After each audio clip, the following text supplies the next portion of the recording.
Africa Race 2016, épisode 3. Pour cette dernière spéciale de l'année 2015, les concurrents montent en puissance, avec une spéciale encore plus longue, plus dure que la veille. Un parcours dur très varié des dunes, aux grosses pierres en passant par des pistes au milieu de cours d'eau asséchés. Beaucoup de changements de rythme, une étape très usante pour les mécaniques et pour les hommes. Les premiers écarts devraient se creuser de la ligne de départ à Tagoudit jusqu'à Assa. La caravane de l'Africa Race fêtera comme il se doit l'année 2016.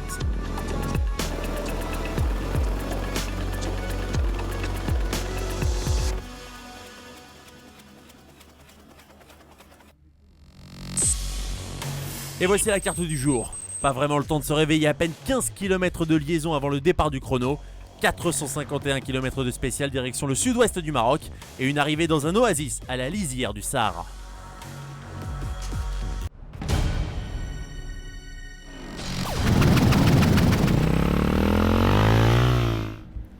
Complètement désorientée, Christine Steinkraus a connu une panne de GPS. L'Allemande était perdue au beau milieu des dunes un long moment avant que les secours ne viennent la chercher. Joachim Lundby aussi a connu une journée galère. Une grosse chute pour le Norvégien transporté à l'hôpital le plus proche pour des examens approfondis.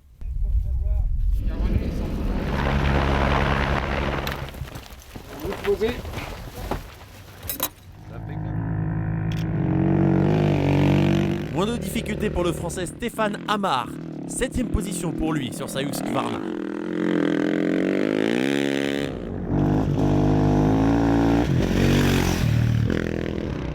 Et voici Jan Zatko, le Slovaque, sur sa KTM. Un petit moment un peu compliqué dans les dunes, vous le voyez. Mais il prend quand même la 6ème place de l'étape. Juste devant lui, la 161, c'est Norbert Dubois sur sa KTM, 5ème de cette 3ème spéciale, la 2ème pour les motos car on le rappelle, la première a été annulée pour des raisons de sécurité. 4ème position pour le Russe Dmitri Agoshkov sur sa KTM.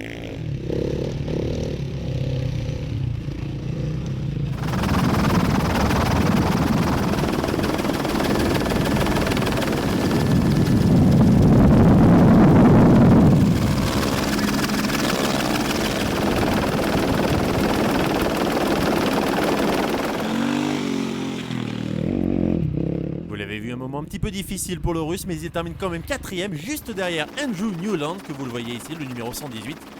Le Britannique 2ème de l'étape de la veille, et qui confirme ses bonnes dispositions, lui l'entrepreneur du BTP en Grande-Bretagne, avec cette 3ème place donc sur cette spéciale.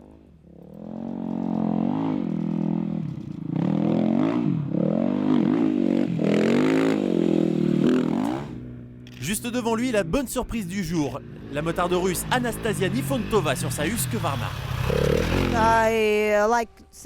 J'aime beaucoup les portions sur le sable, j'ai très bien roulé sur les dunes. J'ai même pu y dépasser 2 ou 3 concurrents. C'était la première journée où je roulais vraiment en mode compétition. Parce qu'hier je considérais ça plus comme un échauffement.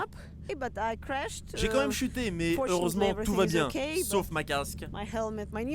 Mon nouveau casque, il a des rayures. Mais bon, tout va bien globalement. Et devant Nifontova, un motard hors catégorie, Pal Anders ou le Valsetter. Nifontova a été plus rapide que tous ses adversaires, mais Ole Valsetter a été encore plus rapide, 13 minutes d'avance sur la pilote russe.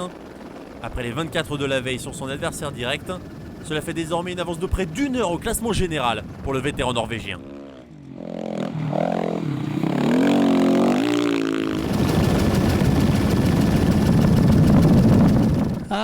Yes, today I'm satisfied. But Oui, je suis satisfait de cette journée. because, Mais c'était une longue journée, je me sens assez fatigué. Et puis quand on ouvre la route, il faut être tout le temps hyper concentré. Si je commence à penser à autre chose, je fais des erreurs. Donc il faut toujours rester concentré. Just concentrate. Confirmation de ce classement, Anastasia Nifontova termine donc à 13 minutes de l'Evalsetter, mais avec un quart d'heure d'avance sur Andrew Newland et le reste de la meute.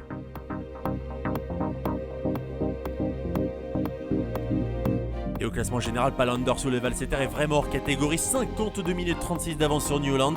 Dimitri Agoshkov et Anastasia Nifontova sont les seuls à moins d'une heure du Norvégien.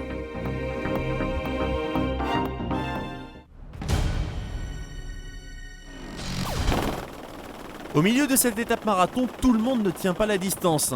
Comme ici, Gérald Demonnier sur sa Peugeot. Pour Ricardo Leal dos Santos, le problème est mécanique. Une suspension beaucoup trop dure, le Portugais qui était plutôt bien placé jusque-là, chute malheureusement. Il termine seulement 7ème de cette étape.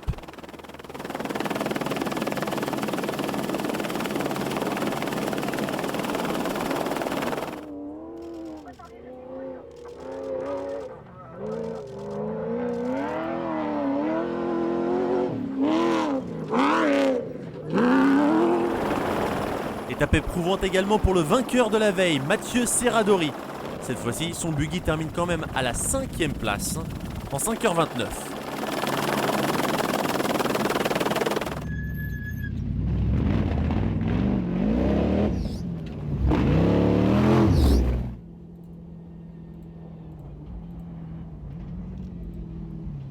Et revoici un homme que l'on n'attendait plus forcément, Jean-Antoine Sabatier, le vainqueur en titre de l'Africa Race et qui fait un beau comeback, le comeback du jour, 4ème de la spéciale et surtout, il passe de la 16ème à la 8ème place au classement général.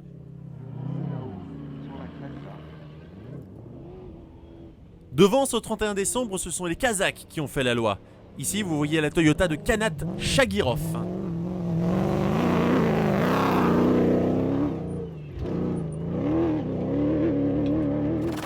Mais voilà, Shagirov a dû s'arrêter pour changer un pneu au beau milieu des dunes.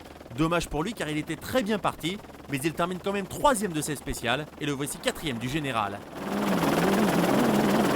Pour le français Pascal Thomas, c'est enfin une bonne spéciale. Après quelques soucis les 2 premiers jours sur son Optimus, 2ème place pour lui sur cette spéciale, le voici 6ème du classement général.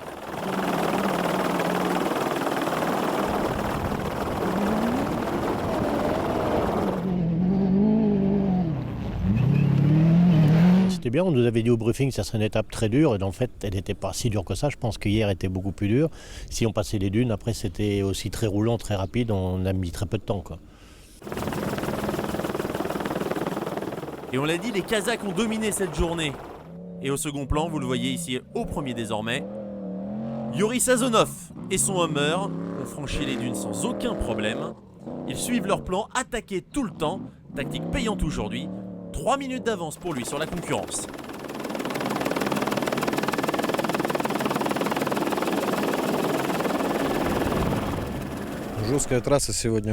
C'était une étape très difficile, très éprouvante avec beaucoup de grosses pierres, plus toutes les dunes. Certaines portions étaient très sinueuses entre les pierres et les cailloux. Mais là, maintenant, je me sens vraiment bien. Je pourrais rouler 200 ou 300 km de plus, sans problème.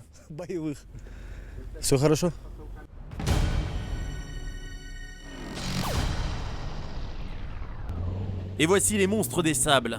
Les camions avec en premier lieu le Scania du Hongrois Miklos Kovács.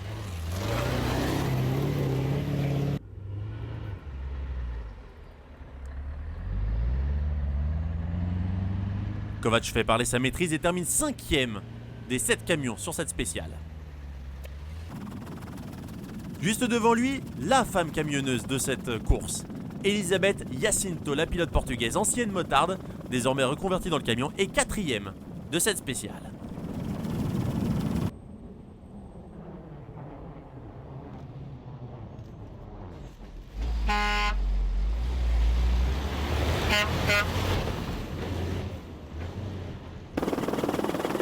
Et le podium de ce 31 décembre est exactement le même que celui de la veille. 3ème place pour le Tchèque Tomáš Tomeček sur son Tatra.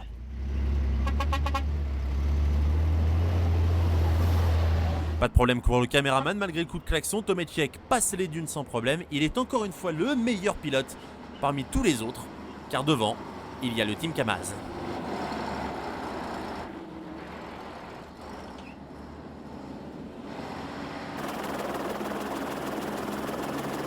Et vous voyez ce camion dépassant un buggy, c'est celui de Sergei Kuprianov, le pilote russe deuxième des camions, exactement comme la veille.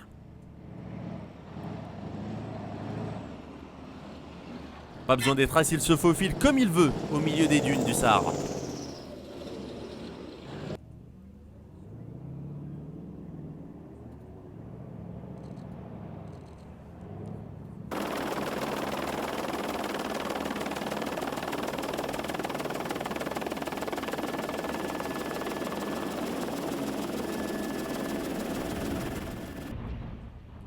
Mais devant lui, il y a un intouchable, son coéquipier et compatriote Anton Chibalov.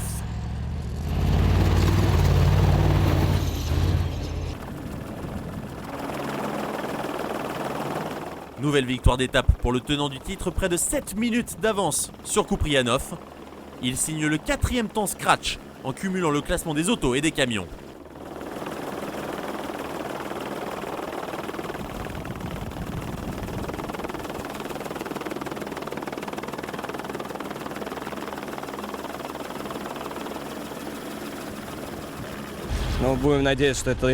Aujourd'hui, c'était une étape marathon vu la distance et la difficulté du parcours. Mais bon, nous sommes toujours deuxième du classement combiné, donc je suis plutôt satisfait de notre résultat.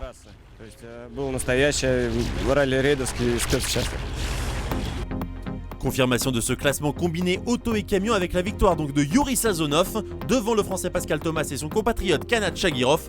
4e place et donc premier camion Anton Chibalov. Et Sazonov creuse donc l'écart au classement général, 10 minutes 50 sur Anton Chibalov, également leader du classement des camions. C'est donc tout pour cette 3e étape. Rendez-vous désormais l'année prochaine pour une nouvelle aventure sur l'Africa Race.